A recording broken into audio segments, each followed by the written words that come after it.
اس کو پہلی بات تو یہ ہمیں سمجھنے کی ہے کہ اس کو صحیح سمت میں کیسے ڈالا جائے اور تاکہ یہ اگلے 5-10 سال میں ریوائیول کی طرف جائے.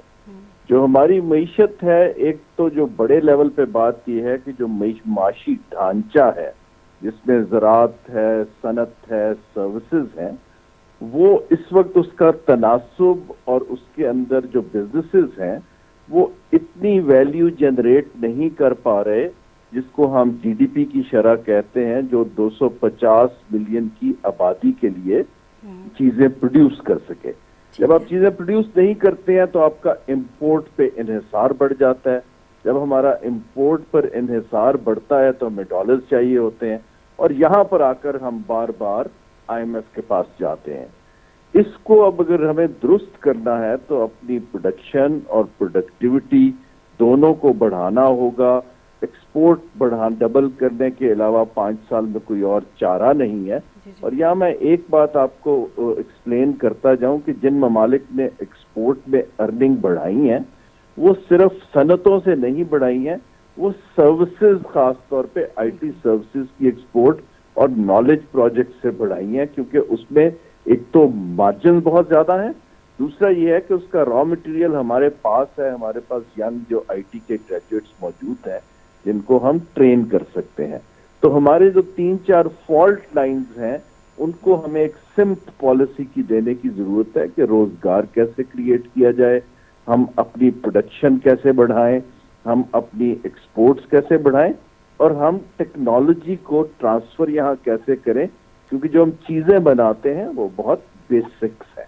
تو میرا کہنے کا سمری یہ ہے کہ اس کو وقت لگے گا، لیکن ہمیں ایک بہت اسٹرانگ اکنامک ٹیم اور کچھ ادارے چاہیے جو اس کی پالیسی کو شفٹ کر پائیں. اچھا ہارون صاحب، میں یہ بھی پوچھنا چاہوں گی، ابھی ہم اگر تھوڑی سی بات اس پہ کر لیں کہ سی پیک کا منصوبہ ہمارے پاس پاکستان میں چل رہا ہے جس سے بڑی امیدیں ہیں، اور فورن ڈائریکٹ انویسٹمنٹ آ رہی ہے 100 ارب ڈالر کی، جس پہ عاصم منیر صاحب جو ہمارے سی او ایس ہیں انہوں نے قطر کے بھی لوگوں سے ملاقات کی، یو اے ای سے بھی، اور انہوں نے یہ اناؤنس کیا. آپ کو لگتا ہے کہ یہ 2 امپورٹنٹ پروجیکٹ جو فورن ڈائریکٹ انویسٹمنٹ آ رہی ہے جن سیکٹرز میں آ رہی ہے، 3 بڑے سیکٹرز میں آ رہی ہے، اور سی پیک، یہ ہمیں 5 سے 10 سال میں ہماری معیشت کو اسٹرانگ کر سکتا ہے؟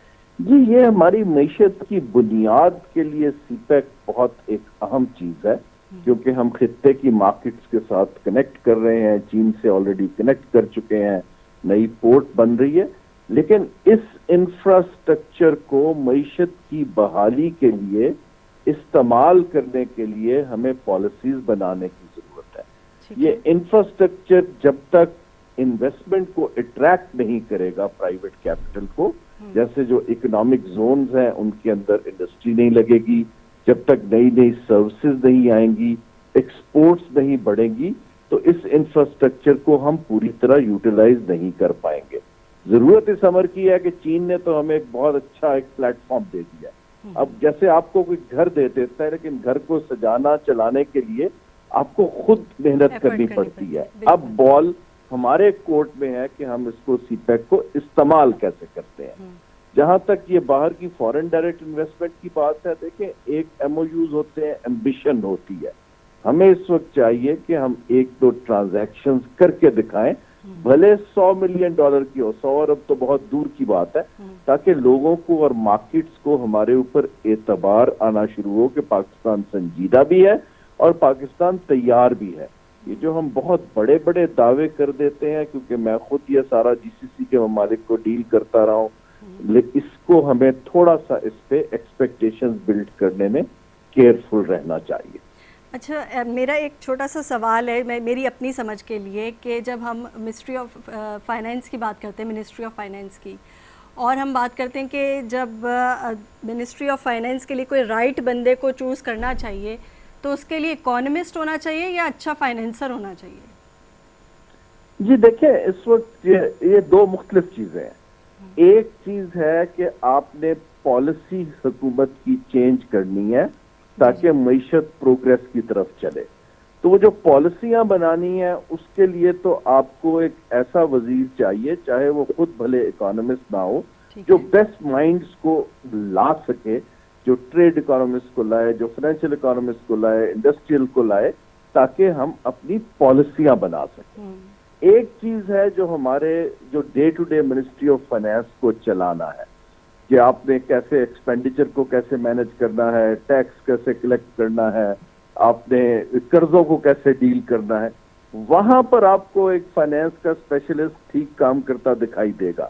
لیکن ملک کو اس وقت دونوں چیزوں کی ضرورت ہے, فائنینشیل ڈسپلن کی بھی, لیکن فائنانس منسٹر یا جو اس نے پالیسیاں بنانی ہیں ان کو یہ سمجھ آنی چاہیے کہ دنیا کے جن ممالک نے ترقی کی ہیں وہ کیسی پالیسیاں بنائی ہیں, انڈسٹری کو آپ نے اپنی معیشت کا ڈھانچہ کیسے بدلنا ہے, آپ نے ریفارمز کیسے کرنی ہے, آپ نے کیسے ایکسپورٹ کو ڈبل کرنا ہے تاکہ آئی ایم ایف کے پاس بار بار نہ جانا پڑے.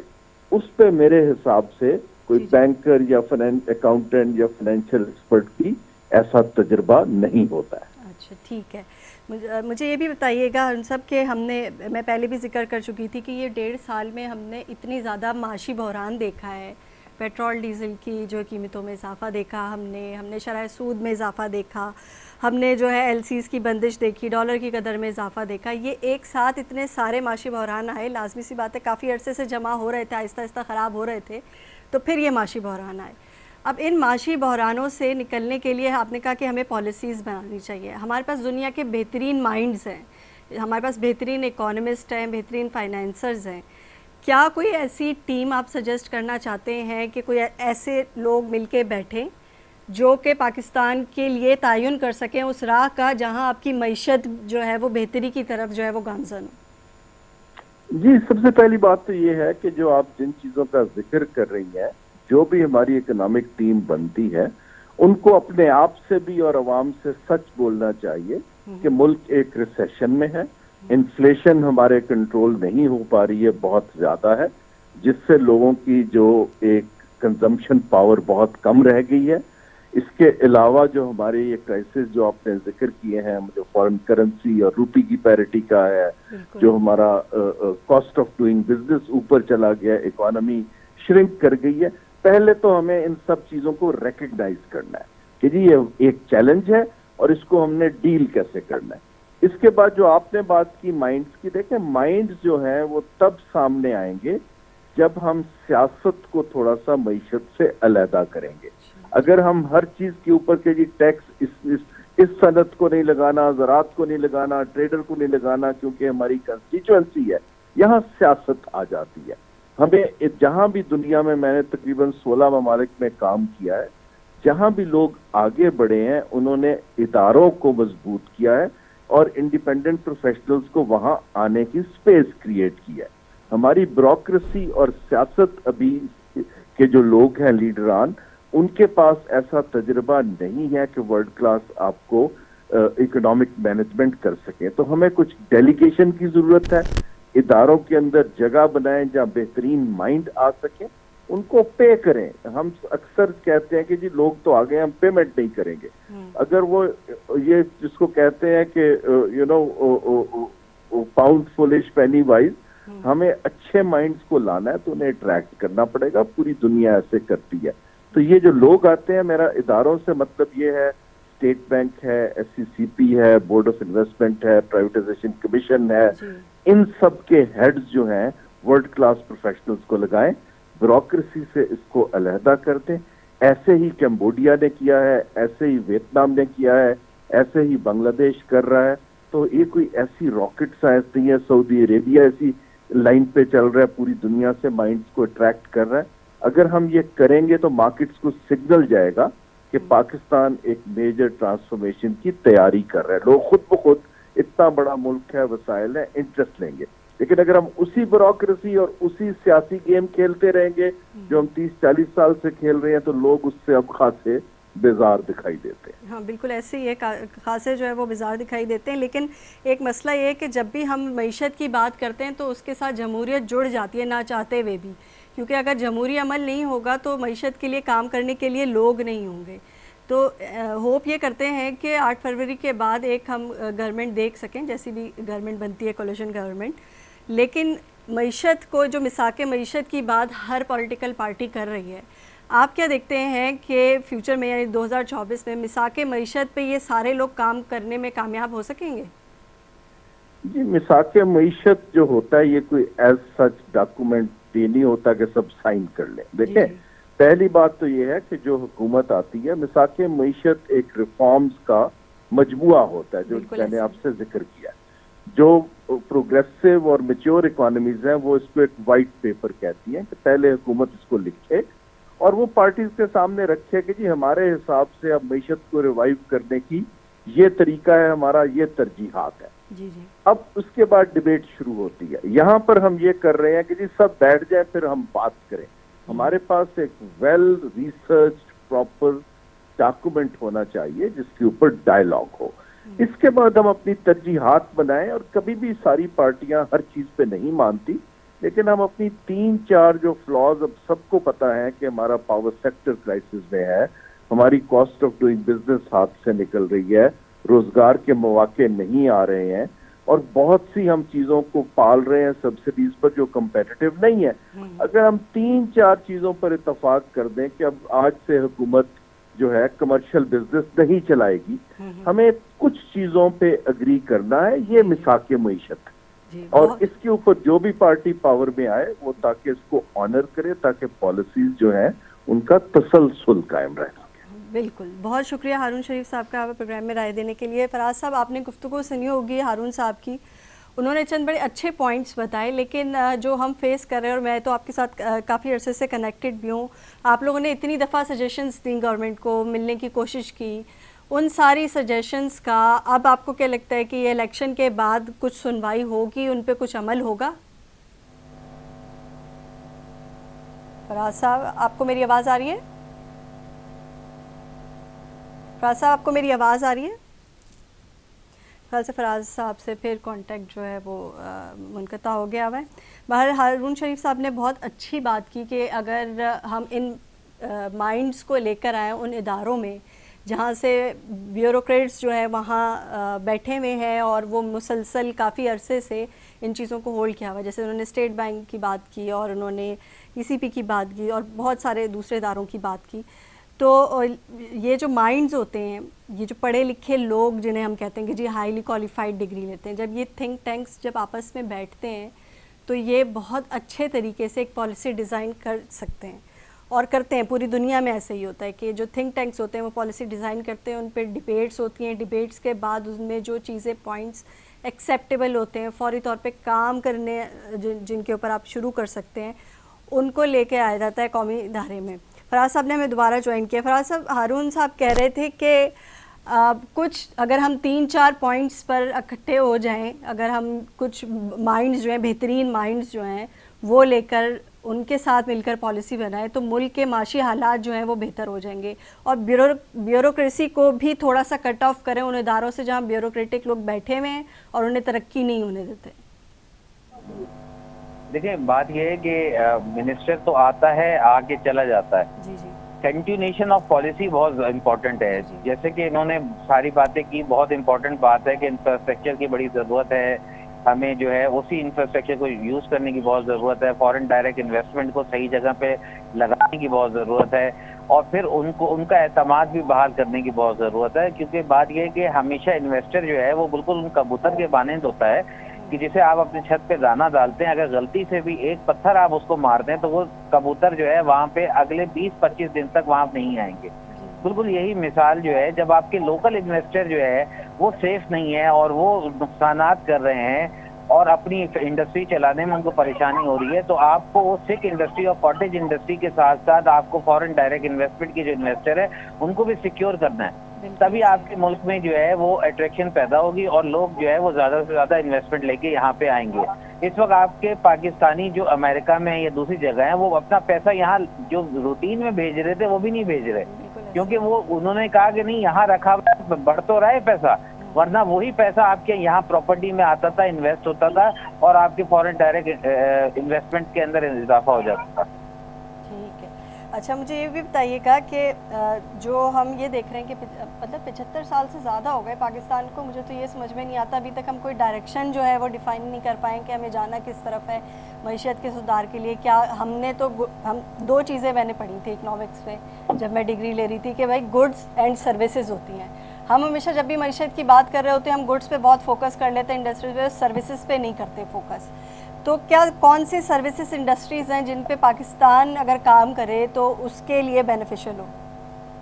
دیکھیے سب سے پہلے تو شپنگ انڈسٹری، ہماری جو پی این ایس سی کی شپنگ انڈسٹری تھی وہ بالکل تباہ کر دی. اب یہ جواد اختر صاحب آئے ہیں اس کو ریوائول کر رہے ہیں، ماشاءاللہ بہت اچھے کام کر رہے ہیں. مگر بات یہ ہے کہ جو سن 71 میں تباہ برباد کیے ہم نے ہاتھوں سے، تو وہ اس کے اندر تو بہت ساری شپنگ ایجنسیز تھی، ہمارے یہاں تھوڑی آتی تھی یہ باہر کی ہینجن شپنگ یا دوسری جتنی بھی شپنگ انڈسٹریز ہیں جو کہ ہمارے پروفٹ کا آدھا پروفٹ کھا جاتی ہیں.